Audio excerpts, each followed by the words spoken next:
मित्रों, जय श्री कृष्ण, जय मां ज्वाला देवी। आज की चर्चा में हम अध्याय 1 के श्लोक नंबर 3 पर चिंतन करेंगे। पश्यैतां पांडुपुत्राणाम आचार्ये महतीं चमूम व्यूढ़ाम द्रुपद पुत्रेण तव शिष्येण धीमता। दुर्योधन कहते हैं, आचार्य, पांडवों के पुत्रों की विशाल सेना को देखिए, जिसे आपके बुद्धिमान शिष्य द्रुपद के पुत्र ने इतने कौशल से सुसज्जित और व्यवस्थित किया है। यहाँ दुर्योधन अपने आचार्य सेनापति द्रोणाचार्य जी को दिखा रहे हैं कि देखिए, पांडवों के पुत्रों की विशाल सेना, जिसे आप ही के शिष्य ने इतनी कुशलता से व्यवस्थित किया है। दुर्योधन अपने आचार्य सेनापति को जिस शैली में संबोधित कर रहे हैं, इससे तो यही प्रतीत होता है कि वे अपने सेनापति द्रोणाचार्य जी के दोषों को इंगित करना चाहते हैं। वे पांडवों की सेना की तरफ इशारा करके एक तरह से अपनी भड़ास निकाल रहे हैं कि देखिए, जिसे आपने युद्ध कला सिखाई, उसे ही पांडवों ने आपके विपक्ष में खड़ा कर दिया है। ये जानते हुए कि वो आपका शिष्य है, फिर भी उन्होंने जानबूझकर ये दुस्साहस किया, वो भी आपको हराने के लिए। दरअसल यहाँ गणित कुछ और ही है, जिसे दुर्योधन अपने कूटनीतिक तरीके से व्यक्त करना चाह रहे हैं। दरअसल द्रुपद द्रौपदी के पिता हैं। द्रुपद पुत्र धृष्टद्युम्न वे द्रौपदी के भाई हैं, यानी अर्जुन के साले।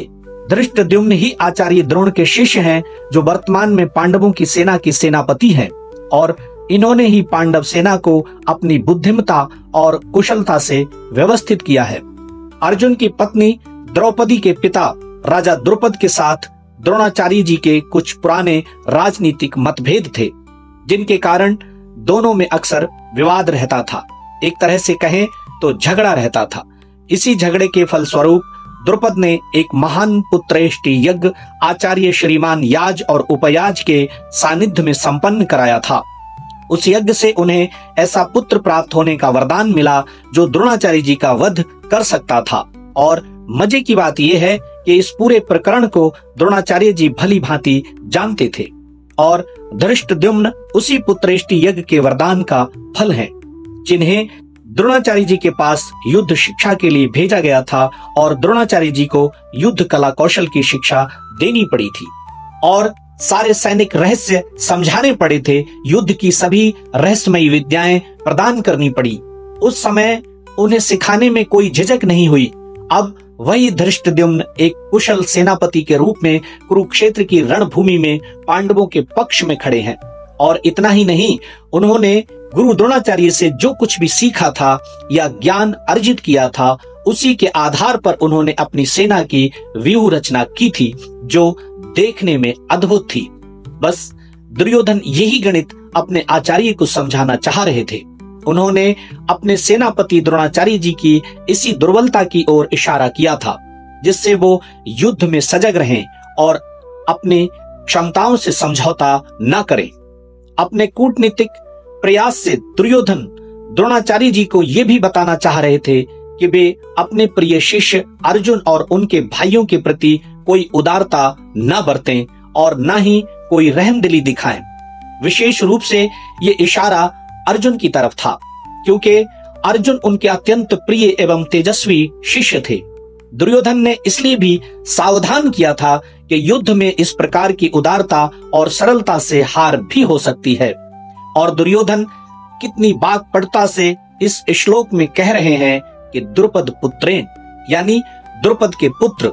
वे चाहते तो सीधा सीधा धृष्टद्युम्न भी कह सकते थे, पर उन्होंने ऐसा नहीं किया, क्योंकि उनका पूरा फोकस तो द्रोणाचार्य जी को आंतरिक रूप से उकसाना था। इसीलिए दुर्योधन द्रुपद पुत्रेण कह रहे हैं। वो एक तरह से द्रुपद का बैर भाव याद दिलाना चाह रहे हैं।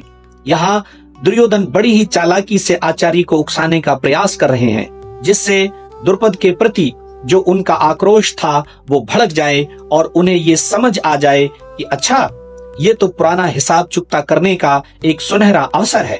दुर्योधन यही नहीं रुके, वो कहना चाह रहे हैं कि देखिए, पांडवों ने आपके प्रतिपक्ष में खास आपको मारने के लिए द्रुपद पुत्र को सेनापति बनाकर व्यूह रचना करने का अधिकार दिया है। अगर पांडव आपसे स्नेह रखते तो कम से कम आपके मारने वाले को तो अपनी सेना का मुख्य सेनापति नहीं बनाते। कम से कम इतना अधिकार तो नहीं देते, परंतु सब कुछ जानते हुए भी उन्होंने उसी को सेनापति बनाया जिसे आपकी मृत्यु के लिए ही पैदा किया गया था। और दुर्योधन का एक मंतव्य यह भी हो सकता है कि वे पांडवों की विशाल सेना को दिखाकर ये कहना चाहते हो कि युद्ध करते समय आप विशेष बल लगाकर सावधानी से युद्ध करें, दया और सरलता न दिखाएं, क्योंकि पांडवों की सेना का जो सेनापति है वो है तो आपका शिष्य ही, अतः उस पर विजय करना आपके लिए कौन सी बड़ी बात है। पहले दुर्योधन अपने सेनापति को पांडवों की विशाल सेना दिखाते हैं, फिर उन्हें उकसाने का प्रयास करते हैं। एक सेनापति युद्ध भूमि में कोई भेदभाव ना करे, केवल और केवल युद्ध करे, वो भी दृढ़ता से। यही युद्ध नीति है। हमें भी अपने जीवन में, समाज में रहकर अपने कर्तव्यों का पालन दृढ़ता से करना चाहिए, दूसरों के हितों का ध्यान रखना चाहिए, देश और समाज के हितों का ध्यान रखना चाहिए। धन्यवाद। दुर्योधन अपने सेनापति से पांडवों की सेना देखने के लिए प्रार्थना करके अब आगे आने वाले श्लोकों में वे उन्हें पांडव सेना के महारथियों को दिखाएंगे। तब तक के लिए जय श्री कृष्ण, जय श्री राम।